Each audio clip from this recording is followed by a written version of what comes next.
Hello and welcome to Dad's Our Job podcast. This is your host Adam Leverbarrow and I'm joined by Rob Horton and Callum Horton. Guys, how you doing? I'm very well, thank you. Thanks for having me. As always, pleasure.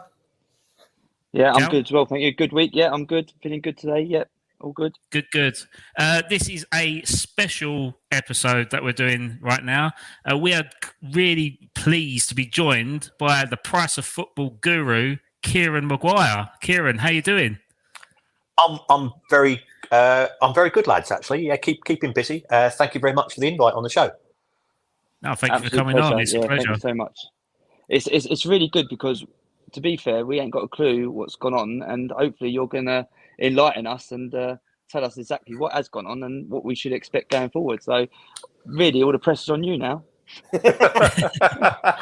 Thanks, Cal. Oh, sorry. We're we are hanging welcoming you though. We're hanging the success of this on you. No pressure then. No pressure whatsoever. So obviously this is a Dad's Our Job podcast. Kieran, would you like to enlighten our listeners as to what your family setup is and what your situation is? Yeah, I mean, I'm a granddad, so I've got two kids myself. I've just seen my son is autistic. He's 31, so he's well, he doesn't get a lot of work, but he's now got himself a part-time job as a carer for a Down syndrome kid. So that's my Alex, and like all dads, I wanted to take him to the football and to get him to love football like I do. Never happened, and you got to roll with that. I've got a daughter who's 29. I last saw her when she was 16. So me and her mum split up. Oh, okay. And she's blanked me since then. But I'm still a dad. Still in my head. One day, I'm taking the tone down here a bit. I appreciate, guys. One day we'll get in contact, and that's what you've always got to do as a dad. Whatever happens in life, there's nothing more important than your kids. And I know you're all new dads, and I've got two granddaughters through my second wife's daughter, and now I've got to step up a bit because tragically their dad died 15 months ago of a brain tumor, and they're 5 and 3. So growing up, and now they're just sort of starting to realise that things are different, because at sports days it's only mummy's coming or only grandpa's coming, and so that's a bit different. And so it wasn't what I expected. Wasn't what I. But we never contract. You never get a contract for life as such. But I love my kids to try to support them as best I can, and my granddaughter was absolutely drop dead gorgeous, and their dad was a great guy. He did, I think, 2 tours of Afghanistan. He did the Balkans. He did the Serbian War, Bosnia. He's done Africa as well.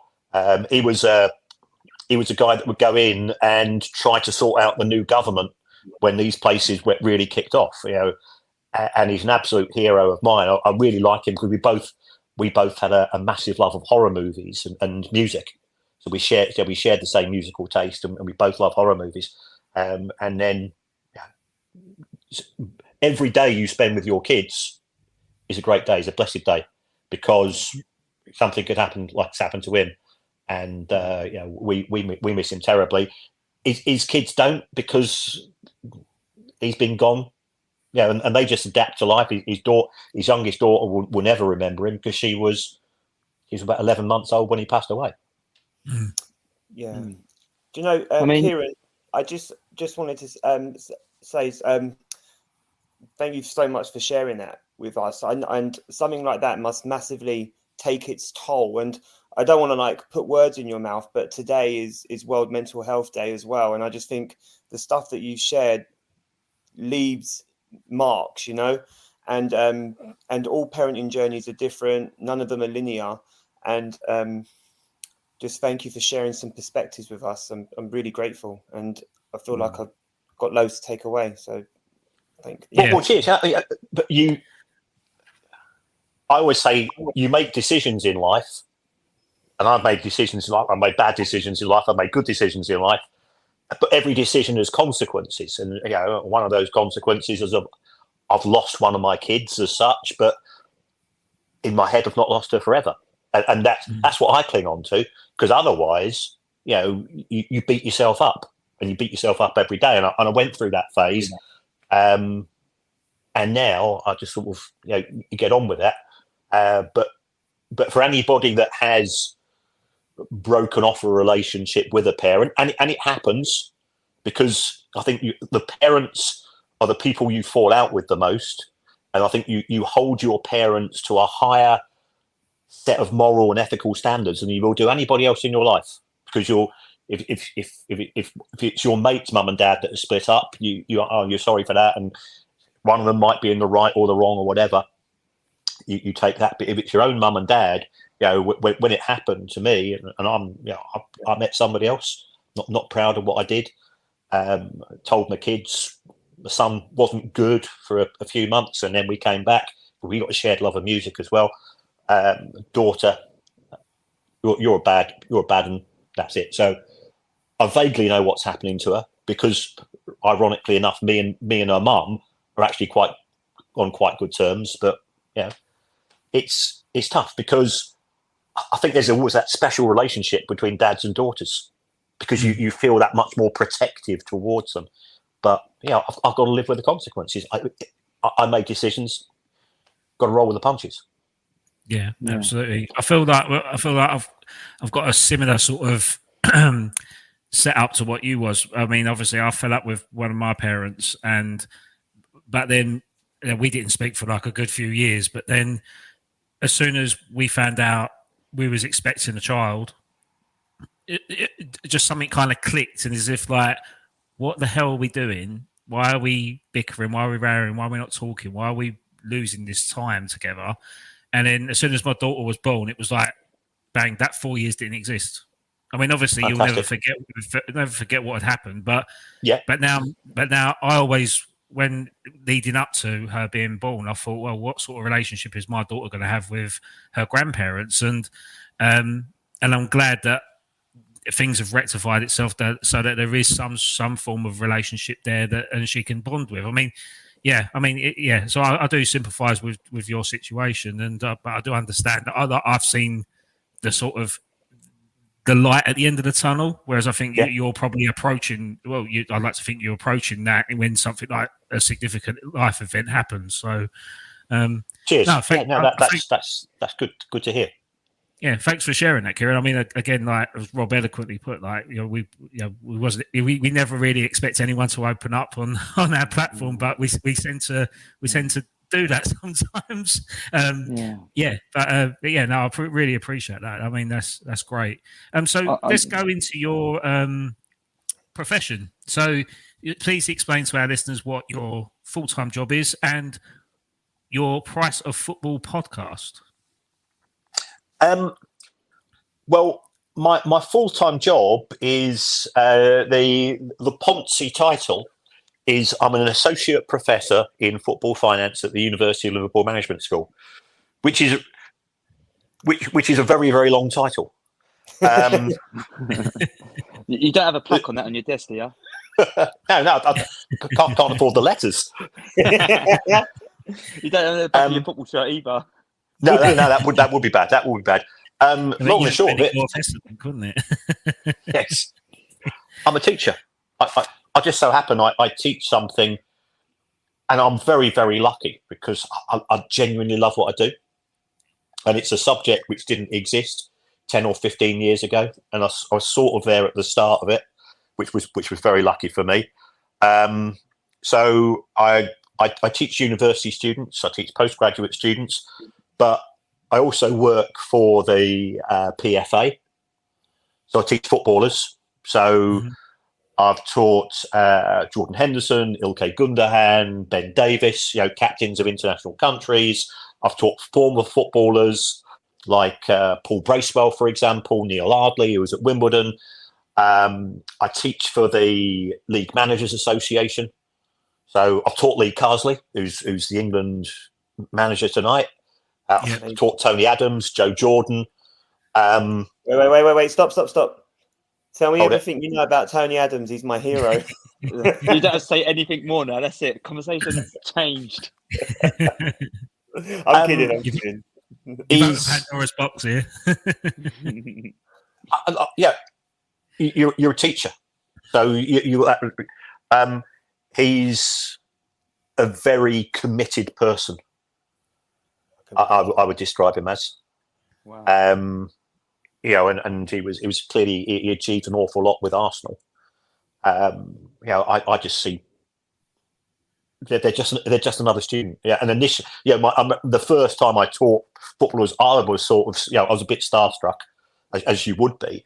But then when you actually do realise, and I think this is one thing which we don't get as footballers, they're dads as well. Yeah. So the next time and it's certainly changed my attitude as a football fan to the relationship with the people I see on the pitch, because I see them as students, but when I'll be there in the canteen and I'll just be sort of listening in. And what are they talking about? They're talking about, their kids, the next thing they're going to do with them, just like you do when you go down your mates. And when you realise that they're not commodities, they're not people. They're not bad because they happen to play for the opposing team. It does change. I'm not saying it changes for the better, because part of the reason why we go to football is it's that incredible emotional experience that we have. But for me, it certainly changed how I deal with the game. There used to be some players who I would hate, and now because of what I do, I keep my mouth shut as a rule, because I'm still the outsider. Football is actually a very, very sort of closed industry, and there's a wariness, I think, in respect of people from outside the industry, and that wariness is right, because so many people have sold them out. And if you are a professional footballer, especially at the higher end, you can't go for a night out with your mates. Compared to the days when Tony Adams used to play for Arsenal, and where they could go out as a group and they could get absolutely trolleyed. Yeah. And there might be the odd report. Everybody's got a mobile phone. Everybody's on Twitter. Everybody's on social media. So they have become, I think, very cautious when dealing with people. And that's a sad thing. But yeah, they're really nice young men. Yeah, am I allowed to swear? Yeah. Go on, yeah. Okay. I've not met a single person who I thought was a wanker. And I've been teaching 35 years, and I can assure you, there's many people who I've taught when I go, you are a horrible human being. But I can honestly say that I've been really impressed by the whole of the profession. It's interesting that you say that, because ultimately one of the main goals of what we want to try and do on this podcast is, eventually, hopefully one day, get some ex-footballers on and talk about their family life. And as you just said, I think you've summed it up pretty much, perfectly with what you said about, they are just normal blokes.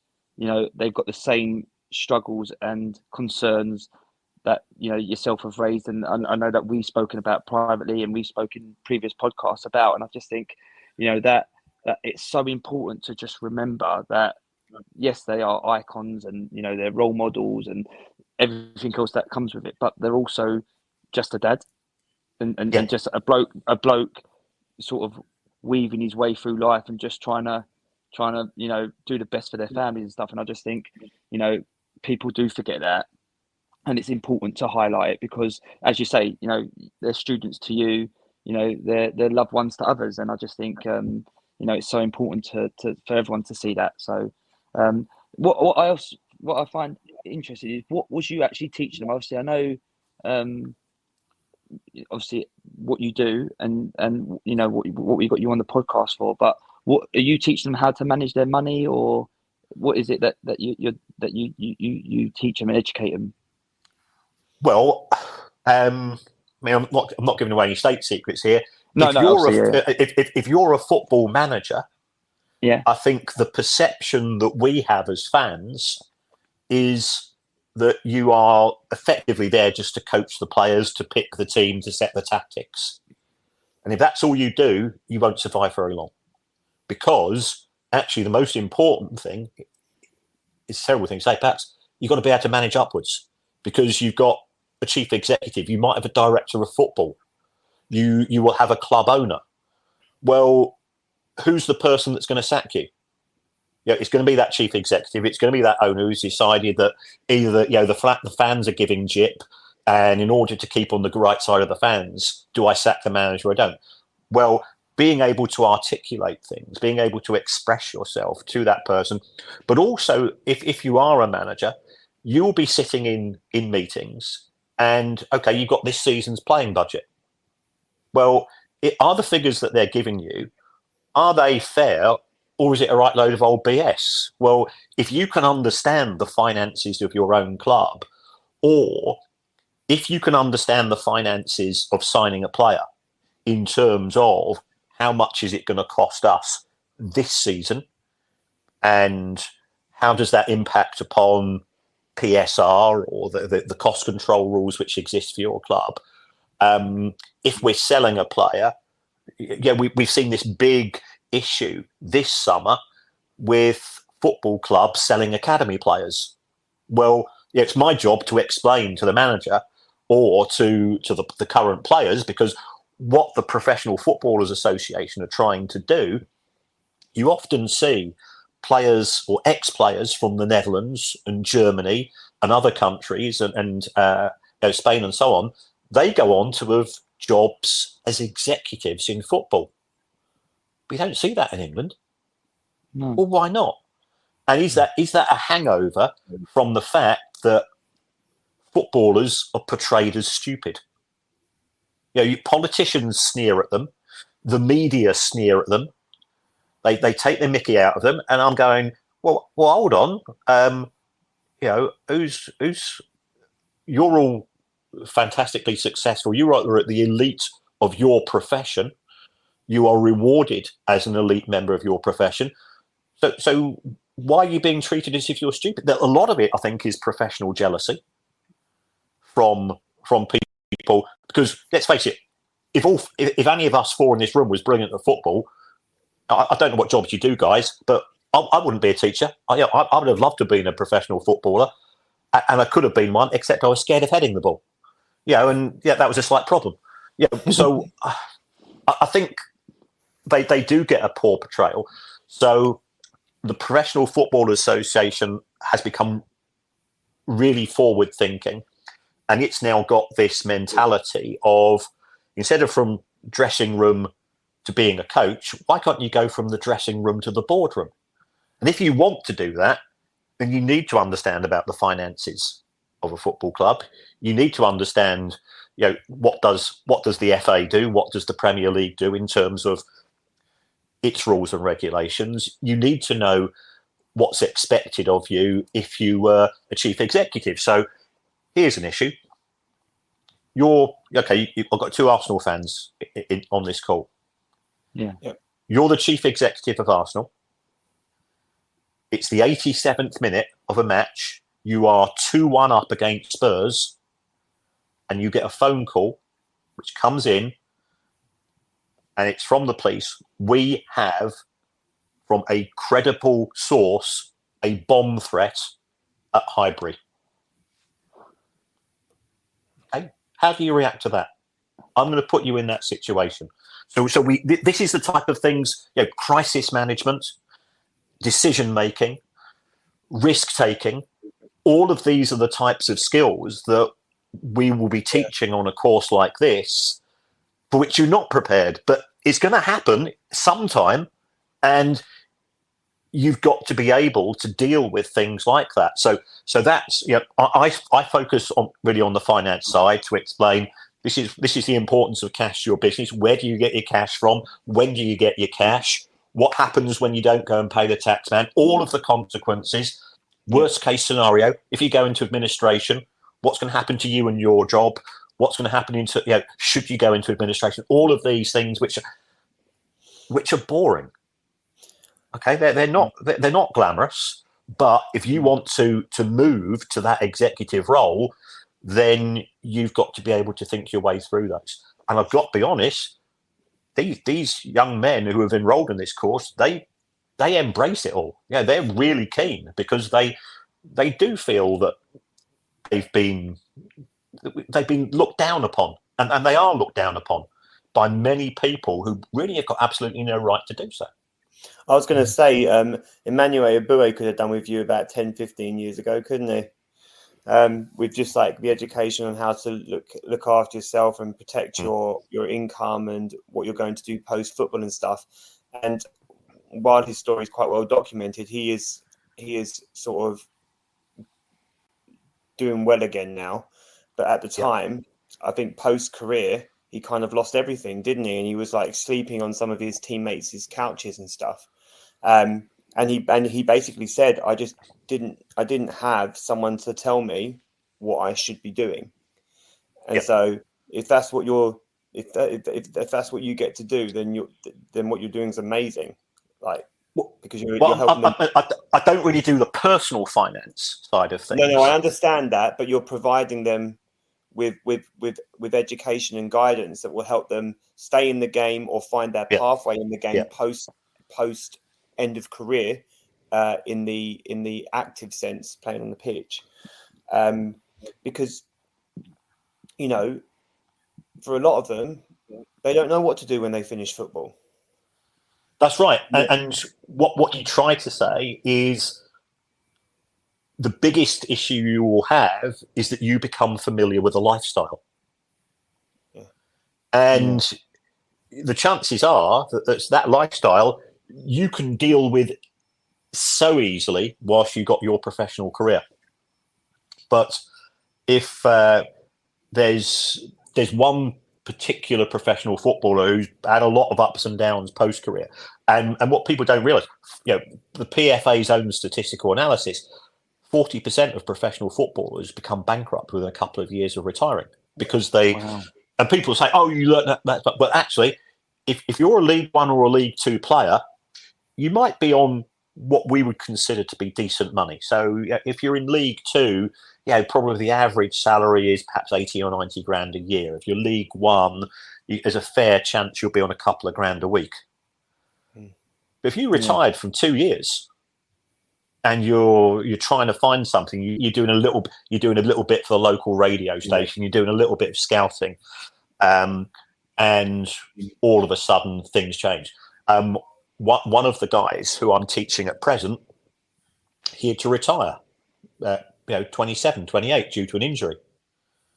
And he said, the first thing that happened was my missus left me because she was used to something different and she took the kids, and that was really bad for me to be able to deal with. And you hear some of these stories, and they are very personal stories.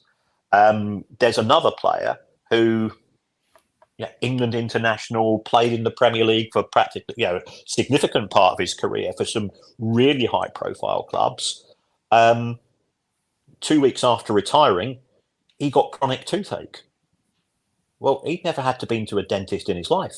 He wasn't registered on the NHS. So, even these lifestyle issues they're unfamiliar to players. And this is one area where I think the football profession and football clubs really let down the players, because what the clubs want you to do as a professional footballer is to think of nothing but the next match. So we'll sort out your medical for you. We'll sort out your trips to the gym. If you can't need the valet or service, got somebody at the club, because at the Premier League level, everything gets done for you. I mean, Michael Owen, famously, his mum was in charge of his checkbook during his career, and he didn't know anything about money at all. You've got a friend for every pound that you earn whilst you're a professional footballer, because everybody wants to be your mate.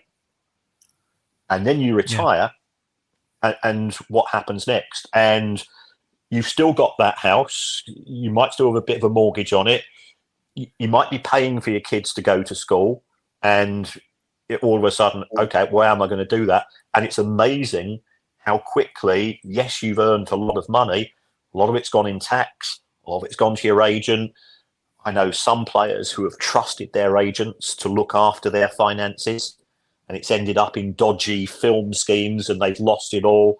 There's high-profile England players, and it's not appropriate to name them, but you do a bit of googling, and you'll find out who they are, who have lost everything, and it is a real challenge for them. So I think as a teacher, by profession, as it were, I believe in the power of education for everybody. I think that, somebody that's come from, I was born in the Elephant and Castle. I come from a family of Irish farmers and bricklayers. So, we didn't have any education sort of in terms of my upbringing, but my mum and dad, I was bright, but I didn't know why I was bright. I could add up. That's about what I can do, and I managed to get a profession on the back of it. But education for footballers is just as important as education for everybody else. Can I ask a question? Obviously, from what you said, it just intrigues me about what your take would be on someone like David Beckham or Gary Neville, and their sort of team that have gone on to do Inter Miami, and Salford, and you talk about your teaching and your development in them leveling up, as you say, going into management or being an executive or chairman of a club. Would you say they're pioneers, and would other footballers be looking at them and going, that's something that I would like to go in and do, and what would your take be on what they've done so far? Well, I mean, I think Gary Neville is an amazing entrepreneur. He's gone in. He's set up his own university called UA92 in Manchester itself. He's in Manchester. I lived in Manchester for 40 years. Gary Neville is a well-known property developer. He owns hotels. I'm quite a nosy person, so I know how to access all of the companies that individuals who are connected to. So I can sort of and I monitor an awful lot of footballers and ex-footballers, so I can see what they do.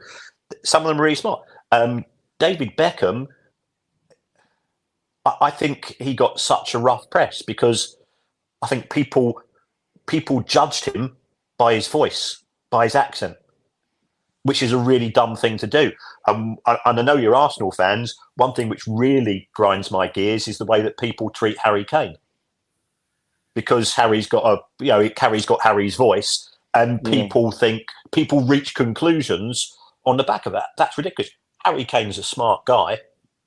Harry Kane's a really good guy as well. He is an Arsenal fan, so I get it. I can imagine being a nice guy. No, I have heard the Harry Kane song about his voice. That is a low point in Arsenal songs. I don't like songs like that. That's not my thing. In fairness, though, that is funny. That song. It's very creative. Get out of here!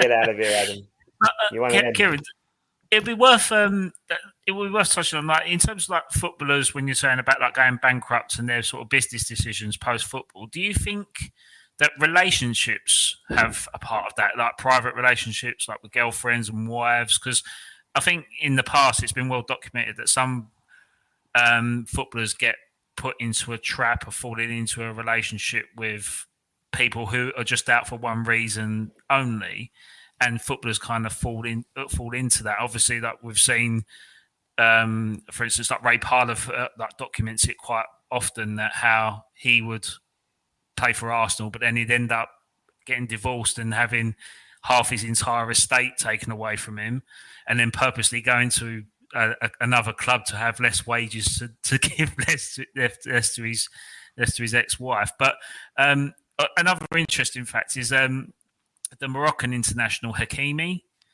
He was in a relationship with someone, and then the woman divorced him and wanted half his estate.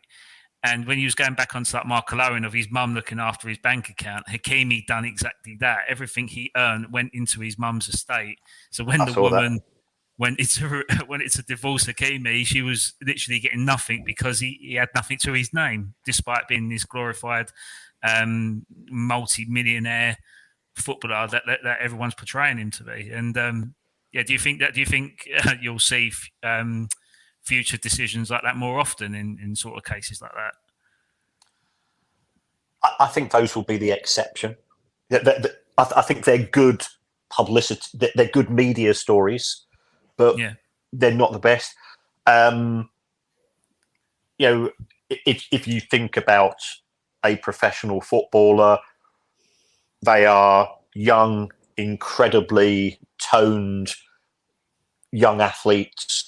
They live in a very male environment, and they're going to be found very attractive by women. And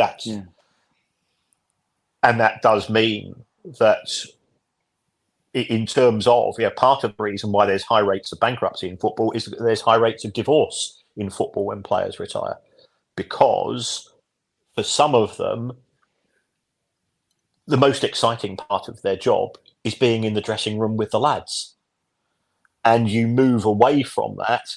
And I know there's one ex-footballer who I got chatting to, who's had some tough times, and again has played at Premier League level and has lost an awful lot because he trusted somebody, and sometimes that could be that somebody else in the dressing room said, I've got this bloke that's advising me, he's been really good, so your mate's been recommended, so therefore you get involved with them, and then you get fleeced. And one of the when I was talking to this guy, who has had a lot of mental health issues since retiring as a professional footballer, he said, you see me as that guy that used to wear the shirt for the club. You don't see me as me. You just see me as, I was a number 7 or number 13 for a number of years for that club. I went on holiday last year and I had to go and renew my passport. I didn't know what to put as my profession, because putting ex-footballer, I can't bring myself to do that, because that implies that I've got no future. And coming to terms with the consequences of an industry where you do finish in your early to mid 30s as a rule, if you get that far, is something which is difficult to come to terms with. And I think you find out who your friends are. For many of the footballers, their wives who were prepared to tolerate certain aspects of their behaviour, which shouldn't really be taking place. But and again, there's stories I can tell off air which I can't tell on air about players who got into a certain lifestyle which perhaps they shouldn't have done. Their partners were willing to tolerate because they were a very high profile superstar. And then when you retire, you're not that person anymore. And actually, you're a pain in the arse to live with, because you're moping around the house. You've not got that excitement, the adrenaline of a Saturday. You're not training with your mates and all the giggles that go along with it. And it is a fun thing. And your wife is the person who has been taking the kids to school, for most of the part of your career, because you've got to be in training and you're traveling or to away games and so on. And now she's saying, right, I want you to pull your socks up and do your share. And you go, hold on, I'm such and such. But then all of a sudden you're ex such and such, because you're not seen as in your own name. You're seen as your name followed by such and such football club. And trying to get your own persona across, or to get your own identity, having once been a footballer, is a real challenge. And you've highlighted it. It's Mental Health Day today, and I think it's a fantastic thing to do. It's a big issue in professional sport. Yeah, it's interesting. It's interesting. Talking of big issues in professional sport. Superb segue. Well, I have to pick up on it.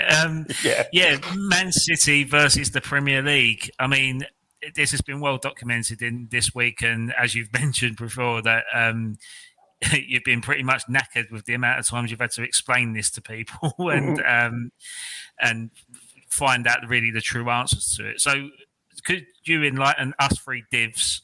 What has actually happened in this case, and who is the victor in it, despite both claiming victory?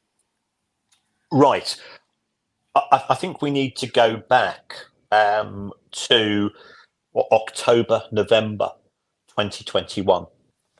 And Newcastle United's takeover by the Saudi Arabian Public Investment Fund, which had been dragging on for ages, all of a sudden, it was approved by the Premier League, and then 48 hours later, the whole deal had gone through. So, after probably 2 or 3 years of nothing happening, it all went through. And the fear of some of the other clubs in the Premier League was that Newcastle United would do a Chelsea or Manchester City, i.e., they now have an owner who has effectively unlimited amounts of wealth and therefore can sign as many players as they want, except we're now operating in the world of PSR, profitability and sustainability rules, which only allow you to lose £105 million over 3 years. But, okay, what do we mean by loss? A loss is you look at the money coming into the club and you compare it to the money going out on a week-by-week basis. Where do football clubs get their money from? They get it from three main sources. They get it from ticket sales. Well, ticket sales can't really go up much if you're already selling out. They get it from the broadcast deal. Well, the Premier League's in charge of the broadcast deal, so you can't impact it. The third place they get it from is sponsorship. So we saw in respect of Manchester City, when we had the introduction of financial fair play, all of a sudden City had this deal with Etihad. They had other deals with commercial partners in Saudi Arabia and in Abu Dhabi and nearby, and they were worth an awful lot. The fear, I think, amongst other football clubs was Newcastle is now going to sign a load of deals with companies based in Saudi Arabia that would accelerate. You'd get hundreds of millions of pounds more coming in through Saudi sponsorship, which means that would accelerate what you could pay in wages and what you could pay in transfer fees. So a football club, and we don't know which one this football club is, wrote to the Premier League within 2 or 3 weeks of the takeover, say, I'm talking not just for myself, but for 10 or 11 clubs in the Premier League, that we need to do something about tightening up the rules. So the Premier League, within 5 weeks of the Saudi takeover of Newcastle United, it brought in these rules, and these called APTs, Associated Party Transactions. And what it effectively meant is two things. First of all, every commercial deal with somebody even vaguely connected to the owners, even the same country and so on, that has to be approved by the Premier League. And the other thing to do is that every deal has to be sent away effectively externally to say that they're not taking the mickey in terms of the value. So if you've got a Saudi tyre company that says we're going to sponsor the corner flags at St James's Park for £100 million a year, they go, well, that's just taking the mickey in it. So that's what the Premier League did, and it introduced these rules. And Manchester City said, hold on, these are just being rushed through. And you didn't do that when there were American owners buying into the Premier League. So why are you choosing, when it's the Saudi takeover? So there was sort of City went for it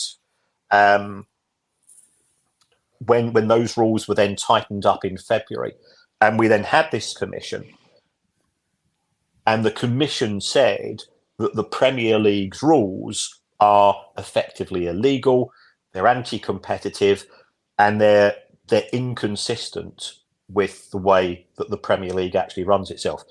And I think the big issue is that what we've got at present is that if an owner wants to sponsor a football club, they've got to go through all of these hoops.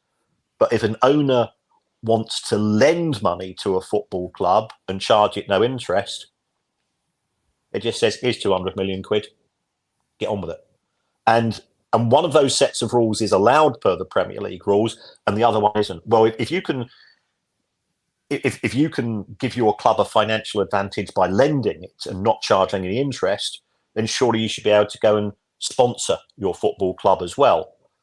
So because of the lack of consistency, the commission found in favour of Manchester City. So I think that was Manchester City's big victory. The other big victory was that the Premier League had spent ages trying to work out whether some of Manchester City's proposed sponsorship deals were at a fair value. So the commission said, you're just dragging your heels for the sake of it, in effect. So that was a victory for City. Where the Premier League thinks it's been successful is the commission said, yeah, we need some sort of rules to stop the £100 million sponsorship of the four corner flags. So that's where we are. And people are saying, well, who's won on the back of that? City feel vindicated because the commissioner said the Premier League's rules don't really work. The Premier League saying, well, we can just go and change the rules, but they've not worked out how they're going to change the rules. Do you actually think they are going to change the rules? There's an emergency meeting of Premier League chairman I think it's next Monday or Tuesday. Yeah, that's but right. From what I understand, there's not going to be any votes taken in terms of what do we do next. I think this is a classic case of if you rush through something, it will come back to bite you on the arse. And this is what the Premier League did. It was concerned that if it took 6 months or 12 months to bring into new rules after the Saudi takeover, during that time, Newcastle would get so many Saudi sponsorships that the horse had already bolted. So therefore, the Premier League acted quickly. As we know that Newcastle United, they've got the deal with Seller, front of shirt. They've got the deal with Noon, which is sleeve sponsorship. They're worth a hell of a lot more than the old deals. People saying, was that purely down to Saudi? Well, it's not, because speaking to sponsors did not want to have their products associated with Newcastle United because Mike Ashley was a toxic brand. Because he was hated so much by the Newcastle fans, they knew if I go and sponsor Newcastle United, the next thing that will happen is that Newcastle fans, they'll be going on the holiday company, they'll be going to TripAdvisor and say, well, I went to that place and it was crap. So if it was a local person, they'd go on to Trusted Traders and give them 1-star reviews. So everything associated with Mike Ashley meant that people didn't really want to be connected to Newcastle United. So the new owner is certainly an advantage. And they are connected to the owners sort of indirectly. But then if you take a look at Leicester, Leicester are sponsored by King Power. Nobody said in 2016 when Leicester City won the Premier League, they've done quite well there, but what about the associated party sponsorship? It's changed because I think people have seen the Thai owners of Leicester City. Yeah, they're billionaires. When you compare that to Saudi Arabian public investment funds, it's beyond trillionaires. It's worth an amazing amount of money. So that's how we've ended up where we are today. And I do have a bit of sympathy for the Premier League. You know, they didn't see this train coming down the road. And they're under there's an awful lot of lobbying and there's an awful lot of pressure put on the Premier League by those clubs who, let's be honest, they want Manchester City to not succeed because they want their club to win the Premier League and they want their club to be in the Champions League every year. If Manchester City had been finishing between 8th and 10th for the last 3 or 4 seasons, none of this would have arisen, because none of those other clubs would have lost out significantly financially from not winning trophies. And the big issue is that qualifying for the Champions League, I know I've got 2 Arsenal fans on this call, winning the Champions League this season is potentially worth 150 million quid in TV money, in gate money, in sponsorship bonuses. Well, not qualifying for the Champions League turns off that tap. And I think it's fair to say Arsenal and Manchester City hate each other's guts at board level. And I think we saw that when the Arsenal board of directors at the PFA Awards, they walked out when just as Phil Foden was picking up his award. It's got really hostile between the 2 parties. But do you not think that stems, one, because unfortunately it does come down to money, but it's Arsenal, and can I just say I'm very limited in my knowledge, but Arsenal are historically known of trying to run a club the right way and in lines with legislation. We were, let's be honest, me and Rob, we've lived through the dormant years of trying to pay off the stadium, and we like to think now we're going into the affluent years like we did in the 90s. Fingers crossed if we actually go on and win something. I think it must be frustrating when you're trying to run something, and probably doing what you teach. Trying to make sure that you're in line and you're planning for the future and you're making investments and you're making sponsorship deals to ensure that you have a club that's run well as winning stuff, and then you potentially got another club that's then coming in and finding loopholes or being able to sponsor, as you say, corner flags for 105 million, and then going on and being successful. I think that is going to cause friction, even and we're a club that's in the top, at the moment in the top 4, top 6 of the league. How do clubs like West Ham, who are trying to break into that, or other clubs who are lower down the league that are trying to just survive? It must be frustrating, especially at a broad level, because you are investing your money into it. We love the club and we buy shirts every year, and if we can get to a game, we will. Oh, he's gone. He was on a roll then. He was on a roll. I can. It's funny because I remember those dark times that he's describing where Arsenal had a 2 million budget and were buying Yaya Sanogo and was selling all of our best players to Man City. I can understand the frustration. I'm old enough to remember sort of the 19th. I remember Derby County winning the old First Division, the equivalent of the Premier League. I remember Nottingham Forest winning it. I remember Villa winning it and Everton winning it. Yeah, Liverpool won it as well. Blackburn Rovers, Leeds United. And then the Premier League came along and everything changed. And for a period of, 13 years, the Premier League was normally won by Manchester United, occasionally won by Arsenal. Yeah. If it had not been for the wealth of Roman Abramovich and followed by the wealth of Sheikh Mansour, the Premier League, I think, would have continued to have been won by those 2 clubs and nobody else. So they were disruptors. I can understand the frustration.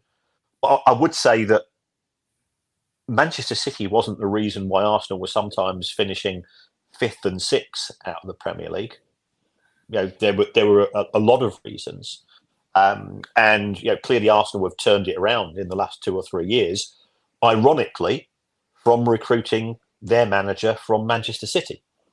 So there is a sort of a circularity there, and as an outside observer, I think Arsenal and Liverpool are probably the favourites to win the Premier League this year, and it's going to be with Rodri being injured, with De Bruyne being injured, with if Haaland, we're talking football here, which I don't normally talk about. If Haaland gets an injury, where are Manchester City's goals going to come from? Because they've sold their other striker over the course of the summer. So I think that there is.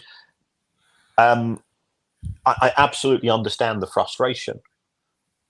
Equally, if you are Newcastle or Aston Villa, and you do have owners with an awful lot of money, why shouldn't you be given an opportunity? And for me, I've spoken to politicians. I've had to go and I've been grilled by parliamentary groups. When I occasionally called up to Whitehall to do sort of an assessment of football finances, and they're starting to talk to me, and I say to people, just tell me what you want by competitive balance. Tell me what is fair. Because if you want a level playing field, a bit like they have in the NFL and the NBA and the American franchise sports, then you've got to give everybody a very similar budget. And when I say that to Liverpool fans and Manchester United fans and Arsenal fans and Manchester City fans, say, "Oh no, we don't want that.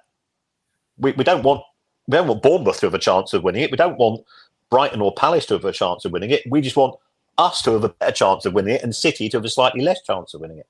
So trying to work out what is fair, if Adam, you're a West Ham fan, what do you think's fair in terms of how the finance, not be rude, do you ever see West Ham challenging to win the Premier League? No, not with the current ownership, but I could see, in my opinion, I think I could see a similar thing happen if rules don't get ironed out. Like, if the Premier League bow down and say, right, okay, everyone has a free for all, I know Newcastle fans will be delighted with the fact that they can spend the unlimited amount of cash. But as I was saying to another Arsenal fan earlier today, PIF are not the most wealthiest sovereign state in the world. They're probably just in the top 10. And you look at the countries above them, that you've got like Temasek from Singapore, and you've got I think it's GIA from Singapore, and you've got the Norwegian pension fund, which is like near enough £1 trillion in wealth, and the French government as well. And it just almost makes you think, right, okay, so if the rule book is open, then everyone can have a free for all, then you'll encourage more high profile investment happening. So Newcastle will probably end up being an 8th tier or finished 8th place anyway, despite having this luxury of wealth, because everyone could be outspending them. There's always going to be someone more wealthier than you. And then it becomes a willy waving contest, doesn't it? Yeah, that's it, and that's what I'm kind of worried about.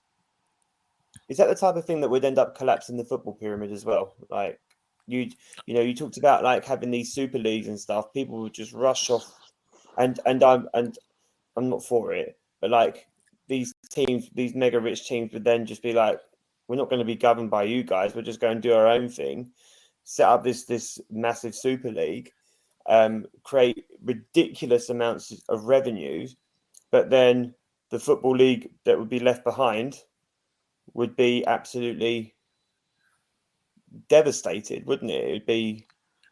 Wouldn't be able to run in the same way. Would it? Okay, if we had a football league in which the big 6 clubs who were talking about joining the Super League, if they left and they said, and we accept that we cannot play domestic football, would the value of the Premier League TV rights fall? Yes, it would. Not denying that whatsoever. Mm-hmm. Would that stop a Morecambe fan from being a Morecambe fan? Would it stop you, Adam, from being a West Ham fan? No, it wouldn't. In fact, what I expect you probably say to yourself is, well, okay, it's now between us and Newcastle and Leeds and and Leicester perhaps and Villa. Yes. And you would probably be more excited about the start of the season than you would be under normal circumstances, because those clubs who are frankly that they've left everybody else behind, and Manchester United have been fantastically successful, and they've sold their badge on practically every product around the world, and they've done it superbly as a business. You can argue, and yes, we can take the mickey out of them that they got so many tourist football fans and so on, but they're incredibly popular. I'm fortunate enough. I teach in the States. I teach in Asia as well over the course of the summer, and you realise just how popular they are. And that is a hell of an achievement. And they got in the right. They were lucky in the sense that they won the trophies at the right time, just as the Premier League was starting up. If it had been in the 1930s instead of the 1990s, it could have been Huddersfield Town. It could have been Arsenal. Think about Arsenal and Herbert Chapman and so on. Sometimes it is a case of being on the right place at the right time, and they took advantage of that. Football wouldn't collapse. Football wages would collapse, but West Ham would still sell 60,000 a week, especially if you were going for the equivalent of the Premier League. And your rivals were Leeds and Sunderland and Newcastle and Villa. There's still plenty of big football clubs in this country if you take that big six away. Sorry, let me just to clarify, I wasn't just talking about the traditional big six. I meant hypothetically, if it did become a free-for-all and everyone just bought these football clubs and everyone could just throw their money at it, and then you almost had like the equivalent of the Premier League being bought up by trillionaires, and then being like, okay, we're not going to be governed by you. We set up our old league. That's what I was trying to say, rather than just the big six disappearing. So, but I still take your point. You probably wouldn't make a difference in the big scale of things, but they could do that, but actually they get bored quite quickly. Yeah, that's what. Because if you're the 17th richest billionaire, and your side is therefore finishing between probably 12th and 18th in the season, you're thinking, well, why am I throwing my money away at this? I may be a billionaire, but billionaires aren't stupid. They tend to have done something quite smart to get to that monetary position in the first place. Yeah. The thing is that you're right in what you're saying. It wouldn't be the league that collapses. It would be the wage structure, because all these trillionaires would be battling for the signature of the players that are going to bring them success. So instead of having £500,000 a week salaries, you're then now talking about £1 million, multi-million pound a week salaries, because that's the only way they're going to draw them players in to come and play for you. Because as you just said, if you're all trillionaires, you're all competing on a particular level, and the only way you're going to get players to come in is by offering ridiculous wages. I mean, the only worry that I have at the moment is the Premier League going to, or is it slowly turning into something like the Scottish League, where you've got two clubs, and I know this isn't the case at the moment, because I know we've got a real core top six, and we've had surprises over the last few years, as you say, with Leicester and stuff. But have we got is there an ability that it could turn into like a Scottish League, where you've got a Man City, a Newcastle, and a Chelsea, who are just fighting for the league because they've got the money to be able to do it? I mean, that would be my concern. Yeah. But I mean, what's your take on that? But that wasn't an issue for that first dozen years of the Premier League in terms of Arsenal and Manchester United, who tended to go for it each year. I think next season, doesn't matter whether Manchester City get a huge point, even if Manchester City successfully defend the 115 charges, next year, tough year for Manchester City. The director of football is gone, and people don't give Guardiola enough credit. He is a genius.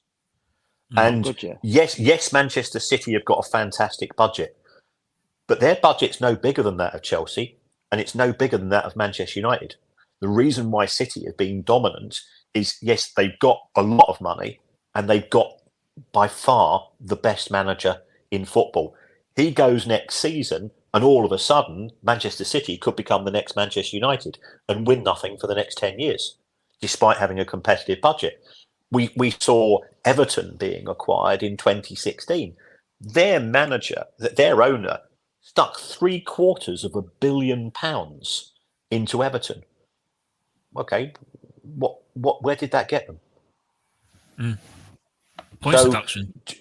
Well, yeah, exactly. And again, sort of going back to what we were talking about earlier, there won't be unlimited amounts of money because you still got to go and comply with UEFA's rules. Even if the Premier League scraps FFP, PSR, FSR, whatever you want to go and call it, you still have to go and comply with UEFA's rules. And Manchester City haven't challenged UEFA's rules. No, UEFA's rules are more strict, aren't they? Because it went from 85% to 80 to 75, didn't it? Over the 3-year course. Yeah. Now it's going to be 70% from next season, I think it is. Yeah. And I think that's one of the reasons why Cole Palmer hasn't been included in the Conference League for Chelsea, because he's, I think he would fall outside that revenue percentage. Yeah. So that Chelsea would have broke the rule. So they had to kind of subsidise. Well, they've got 50 players to pick from, haven't they? So they've got the luxury to do that. But I think a lot of key players have not been registered in that competition because they would fall foul of the UEFA guidelines on that. Yeah. Can I ask you a question? Because I think a lot of fans do want to know is how are Chelsea doing, or why are Chelsea doing what they're doing currently, where they seem to be buying all these players and putting them on really long contracts and sort of being able to get away with it. I think, I'm quite naive in the sense of how they're doing it or why they're doing it. Okay. The reason for it is that if you take a look under the rules, and UEFA have tightened the rules recently after Chelsea started doing this, under the rules, how much does a transfer fee cost a club each year? It's the cost of the contract divided by the number of years of the contract. So if Chelsea signed Fernandes and they signed Caicedo on 8-year deals for £100 million each, 100 divided by 8 means it's costing Chelsea £12.5 million a year for FFP, PSR purposes. If they'd signed those lads on 4-year contracts, 100 divided by 4 was costing them £25 million a year. So if I sign 2 players on 8-year contracts, it's 2 times 12.5. It's the same as signing that £100 million player on a 4-year contract. So it saved them money from an accounting purpose, which goes into your PSR. So they thought that they spotted that loophole. The danger is, what happens if those players turn out to be crap? And all of a sudden, you're on the hook for 8 years for their wages. You'll remember Winston Bogard. You're probably too young, but wasn't he at West Ham? Was he at Chelsea? Yeah, I think you're right. And he signed on a 5-year deal, and it didn't work out, and he just sat at home playing on his PlayStation for 5 years, picking up wedge. Well, all of a sudden, you potentially might have to do that for 8 years. So Chelsea took a huge risk in their approach. They're very, very confident that they've signed the right players. Some of them have been, you think about Mudryk, that's not worked out. It didn't really work out with Raheem Sterling. They signed an awful lot of goalkeepers. So you look at some of those deals and you go, well, Cole Palmer, yeah, brilliant. I mean, I'm a Brighton fan. I was at Chelsea 2 weeks ago when he scored that 4 goals in 30 minutes, and frankly, he could have scored 6. So they get the odd one right. They get some wrong as well. The ones they get right, you stick them on a 9-year contract, and it means that Real Madrid can't nick them in 2 or 3 years' time. The ones you got wrong, how much is Mudryk going to cost them over the next 8 years in wages?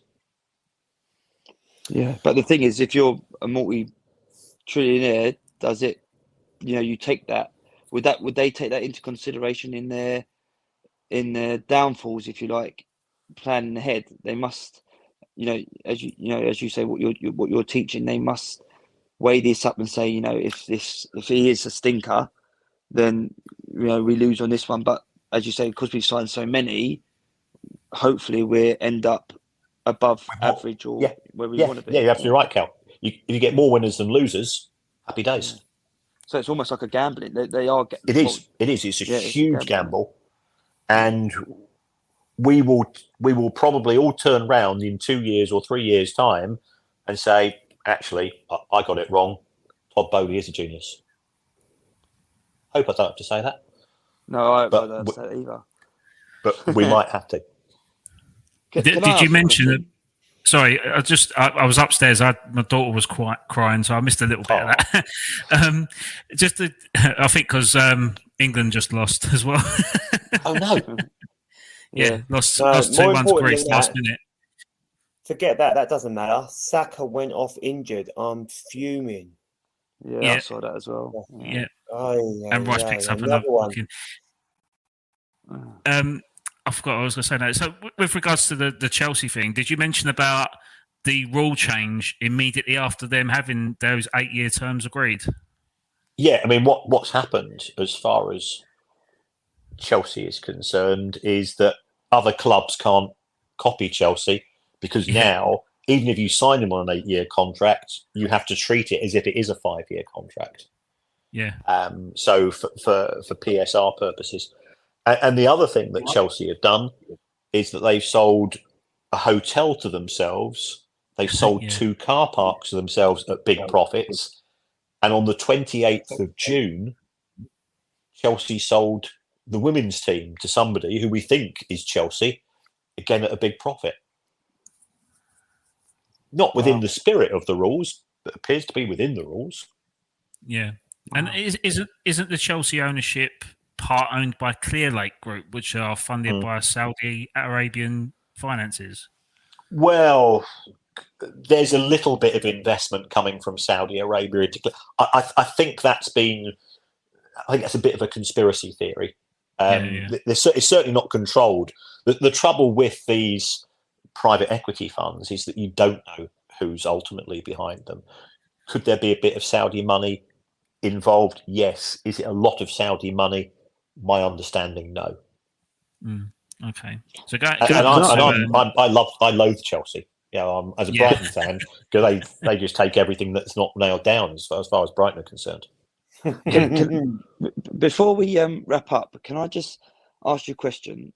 So for someone like Saka, or a Rice, or that sort of player, that sort of who's got that image around them, and who's a Cole Palmer, I suppose, as well. Someone who's in your profession, what would you say to them for their long term, for what they're doing right now, and also for their long term? What advice, or what would you educate them in to I suppose, make their career successful, but also outside the game, make them have a career outside the game? What would you be? What would your advice for them? What would it be, please? Well, I mean, Saka's already he's got fantastic A-level results. He's a really smart kid. What I would say is, the really boring stuff. Put as much money as you can into your pension now. The other thing, go down the Robbie Fowler route. Robbie Fowler, what he did during his career, he started buying houses. He put money into bricks and mortar. And if you end up owning 50 or 60 properties, and you're getting rent from 50 or 60 properties by the time you retire, that means that if you try something as a pundit and it works, great, you can get a pundit's income. If it doesn't work, you've got something to fall back on. So enjoy every moment of your career, and by all means reward yourself, get yourself a nice house. But actually what you will find is that you've still got an awful lot of spare cash.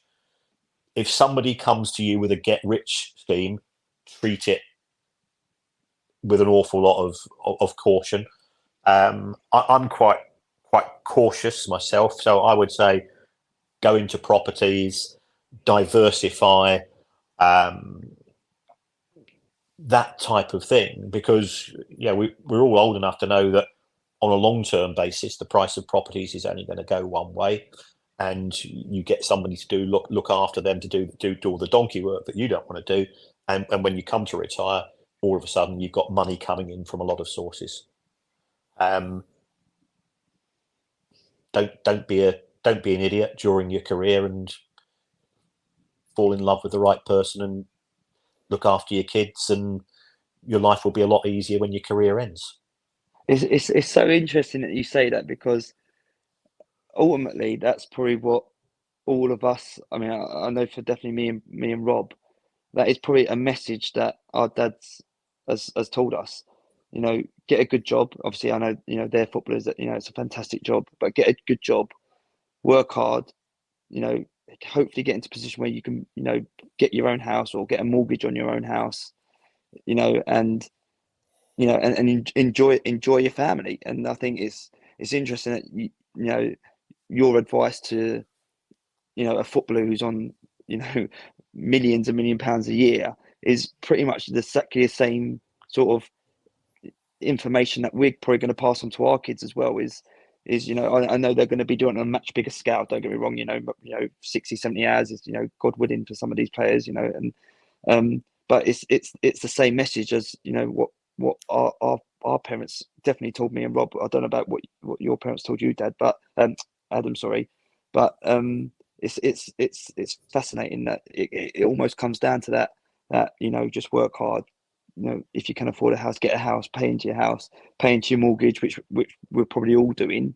And as you say, enjoy your family and enjoy the time that you have with them. So it's really, really interesting. Yeah, your kids will never thank you for answering half a dozen more emails a day, every day of your life. Yeah. Yeah, it's a good point. That is a good point. Yeah. Yeah. I think I'm a great sufferer of that. I think, you know, we've all got quite intense jobs, and I think that you do get drawn into, you know, you need to work hard and you need to bring the money in. But as you just said, you know, getting home an hour later, that's going to have more impact on your kids than what your work thinks, and, you know, and how you looked at work, to be fair. Yeah. What would give you more enjoyment as well? Reading bedtime stories to your kids. It's, you know, I've now got grandchildren. So I went through Harry Potter, you know, 25 years ago when the books came out. That used to be the highlight of my evening. I'd be desperate my kids wouldn't fall asleep because I could get a few more pages into the books with them every night. Yes, I think we do take pride in ourselves as blokes that we are providing for our family, and you know, that's part of our self-esteem and our self-worth, and that is important, I think, because blokes have a pretty hard time, as we know. You know, because, you know, we know all off record that we're messed up a lot of the time, but we can't put on that face, and therefore we work hard and so on. But actually, as you know, you've got all three of you got young families. Nothing's more important. Nothing. Yeah. And I think footballers will get distractions because there will be people offering them alternatives, which can be very alluring and very exciting. But nothing's more important than your little boy, your little girl. Yeah, I think everything else is just noise and temporal, and ultimately it's the place you go to at the end of the day that matters, isn't it? Yeah. Yeah, that's it. Oh, we're philosophical tonight, aren't we? Yeah, very nice. Yeah. How many wines we all had? I've had 9. I've had none. I've just finished watching a documentary on the Buddha, though, so maybe that's why I'm coming in with the philosophy. Brilliant. It's a very good documentary, though, I must say. It's on BBC iPlayer. I highly recommend. That's good. Now, well, let's wrap it up there. Kieran, thank you so much for taking time out of your busy schedule to talk to us and talk about dad life and football politics and football finance. And it's been really, really good to chat and good to catch up. Well, thank you so much for the invite. I've got to say, on a personal level, it's been really nice to talk about things other than just football, because again, you lose your identity. I do 800 interviews a year for media sources, and you just get on that treadmill. And actually, I've absolutely loved the last hour. So thank you so much, guys. Well, brilliant. Kieran, Thank it'd be you. lovely to have you on again as well, Kieran, if you'd like to just talk dad life and football. So Yeah. Okay, book me in for when the 115 charges. Yeah, 100%. Maybe you should do a spin-off of The Price of Parenting. That would be a good one, wouldn't it? No. That's just money going out for God knows how many years. Just wait until. How old are your kids, if you don't mind me asking? I have an 11 and a 4-year-old. Okay, cool. So yeah, they are very joyous. Oh, sorry. Yeah, I have a 2-year-old. So yeah, he's Right. nearly 3, but 2-year-old as well. Yeah. Teenage years. In my experience of teenage years, is that my job is that of an unquestioning a taxi driver. You're just, I'm going out. Can you pick me up? And then you think, my life changed when my kids were 18 and 16 because I split up with my missus. But you think to yourself, okay, I'm the dad. I don't want them coming home at night by themselves. So you do it. And then you inevitably, you end up taking their mates home as well. And you've got karate one night and you've got dancing another night. And you get yourself a car that does lots of miles to the gallon. Do you know what, mate? Don't ruin my evening. It's been really nice. Sorry, Rob. Rob's going to witness that very, very soon. Oh, my airline's already gone. Jesus, look. That was before you had kids, mate. Don't worry. It's true. Anyway, let's wrap it up there. Now, thanks a lot, guys. And thank you, guys. We'll catch up soon. Thanks a lot. Take care. Thank you. Bye. Bye-bye.